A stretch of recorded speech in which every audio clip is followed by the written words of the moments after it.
Assalamualaikum warahmatullahi wabarakatuh. Para penonton yang berbahagia, kali ini Ane akan memberikan pertanyaan untuk menjebak tanpa ragi. Yang pertama, Ane akan bertanya, benarkah yang bisa mencabut nyawa manusia adalah Tuhan? Tanpa ragi pasti akan menjawab iya. Kemudian Ane akan bertanya lagi, siapa yang mencabut nyawa Bunda Maria? Tanpa ragi pasti akan menjawab Tuhan. Nah, ketika tanpa ragi menjawab bahwa nyawa Bunda Maria dicabut oleh Tuhan, tanpa ragi sudah terjebak. Ane akan berkata bahwa Yesus adalah anak durhaka. Karena kalau Yesus adalah Tuhan, maka dia mencabut nyawa ibunya sendiri.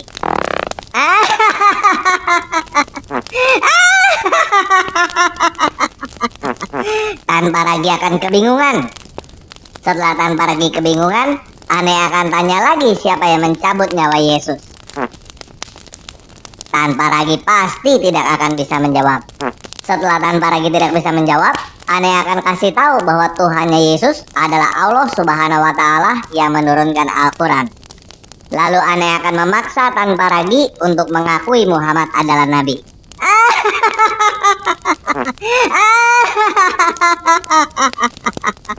Jangan ketawa. Tonton video ini sampai selesai.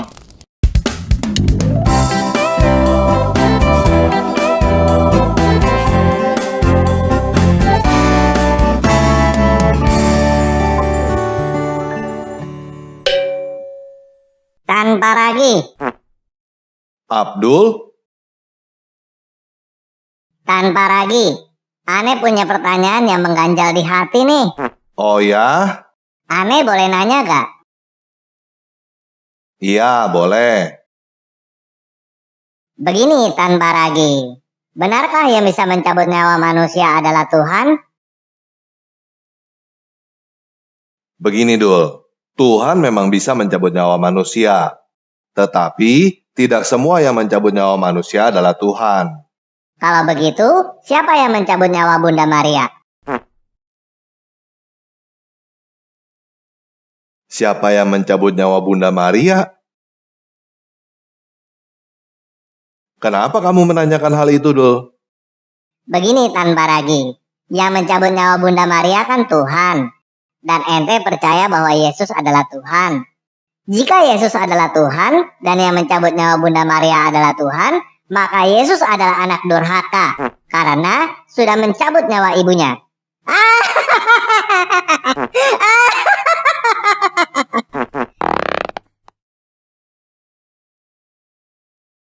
Oh, itu yang kamu katakan mengganjal di hati. Iya.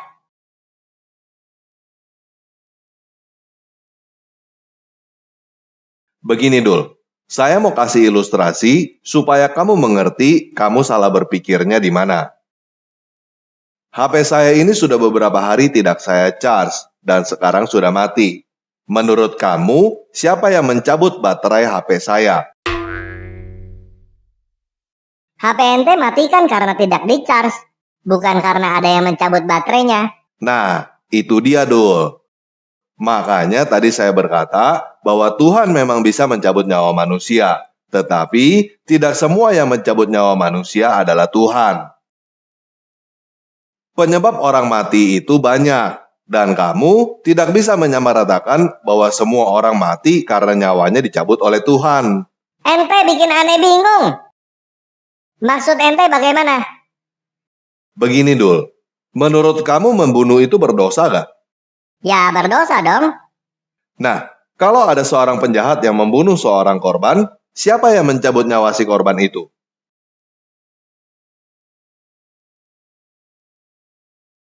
Malaikat maut?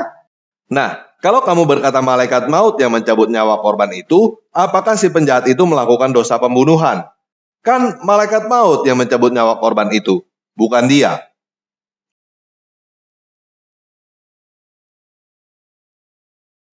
Si penjahat itu yang mencabut nyawa dengan seizin Tuhan.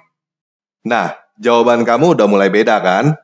Sekarang saya tanya, kalau si penjahat itu mencabut nyawa dengan seizin Tuhan, apakah Tuhan bisa berkata bahwa orang itu melakukan dosa? Kan Tuhan izinkan.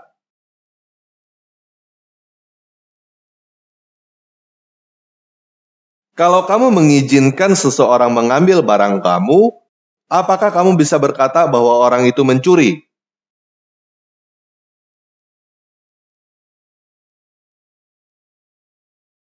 Tidak bisa. Nah, bagaimana Tuhan bisa berkata bahwa seseorang melakukan dosa jika Tuhan yang mengizinkan orang melakukan dosa? Jadi, kalau kamu dengan gampangnya berkata dengan seizin Tuhan seperti itu, akhirnya kamu akan melakukan permainan melemparkan kesalahan kepada Tuhan. Orang-orang bisa berbohong, berzina, mencuri, membunuh, lalu mereka berkata bahwa mereka melakukannya dengan seizin Tuhan. Kalau Tuhan mengizinkan orang untuk berbohong, berzina, mencuri, membunuh, apakah Tuhan bisa berkata bahwa hal-hal itu adalah dosa? Tuhan tidak mengizinkan manusia berbohong, berzina, mencuri, dan membunuh. Betul, Dul. Tetapi manusia tetap melakukannya walaupun tidak diizinkan Tuhan, kan? Makanya saya katakan bahwa kamu tidak bisa menyamaratakan bahwa semua orang yang mati karena nyawanya dicabut oleh Tuhan atau dengan seizin Tuhan. Ente bikin aneh pusing. Jadi siapa yang mencabut nyawa Bunda Maria? Tidak ada yang mencabut nyawa Bunda Maria, Dul. Karena Bunda Maria bukan meninggal dengan cara dicabut nyawanya. Lagi pula Bunda Maria adalah orang hidup, bukan orang mati. Hah? Maksud ente bagaimana? Begini, Dul. Menurut kamu, Abraham, Ishak, dan Yakub sudah mati atau belum? Ya sudahlah. Nah, Yesus berkata di dalam Lukas 20 ayat 37-38 tentang bangkitnya orang-orang mati. Musa telah memberitahukannya dalam nas tentang semak duri, di mana Tuhan disebut Dewata Abraham, Dewata Ishak, dan Dewata Yakub. Ia bukan Dewata orang mati, melainkan Dewata orang hidup. Sebab di hadapan Dia semua orang hidup. Yesus juga berkata di dalam Yohanes 11 ayat 25, Akulah kebangkitan dan hidup. Barang siapa percaya kepadaku, ia akan hidup, walaupun ia sudah mati. Jadi menurut kamu mereka mati, tetapi menurut Yesus mereka hidup. Bagi Yesus mereka bukan mati tetapi tidur. Hal ini bisa kamu baca ketika Yesus menghidupkan kembali anak yang sudah mati di dalam Matius 9 ayat 24 dan Markus 5 ayat 39, dan ketika Yesus menghidupkan kembali Lazarus yang sudah mati juga di dalam Lukas 11 ayat 11-13. Jadi anak kecil, Lazarus, dan semua orang yang mati menurut standar manusia hanya tertidur menurut standar Tuhan. Dan Tuhan akan membangkitkan semua orang pada akhir zaman untuk meminta pertanggungjawaban. Yesus membangkitkan anak kecil dan Lazarus atas seizin Allah.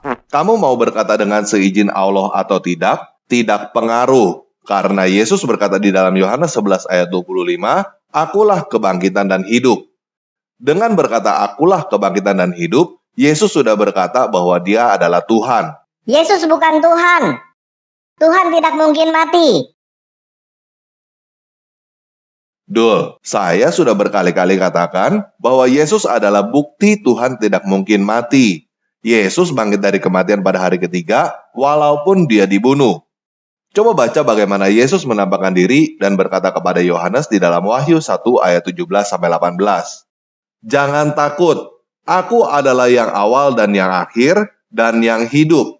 Aku telah mati, namun lihatlah, aku hidup sampai selama-lamanya, dan aku memegang segala kunci maut dan kerajaan maut.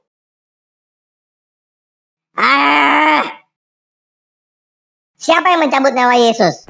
Yesus berkata di dalam Yohanes 10 ayat 17-18, Bapa mengasihi aku, oleh karena aku memberikan nyawaku, untuk menerimanya kembali.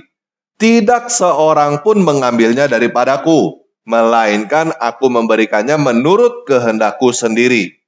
Aku berkuasa memberikannya dan berkuasa mengambilnya kembali. Inilah tugas yang kuterima dari Bapakku. Jadi tidak ada yang mencabut nyawa Yesus. Yesus sendiri yang memberikan dan mengambil nyawanya kembali. Karena Yesus berkuasa atas kehidupan dan kematian. Tidak ada Tuhan selain Allah dan Muhammad adalah rasulnya. Allahmu bukan Tuhan saya, dan Muhammad bukan nabi bagi saya.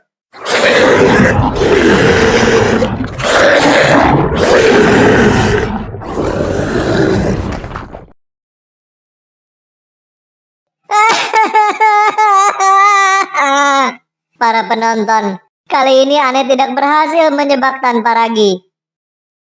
Tapi jangan khawatir, Ane akan terus berusaha menjebak tanpa ragi. Karena bagi Ane, yang terpenting adalah membela Allah dan Rasulnya dengan segala cara.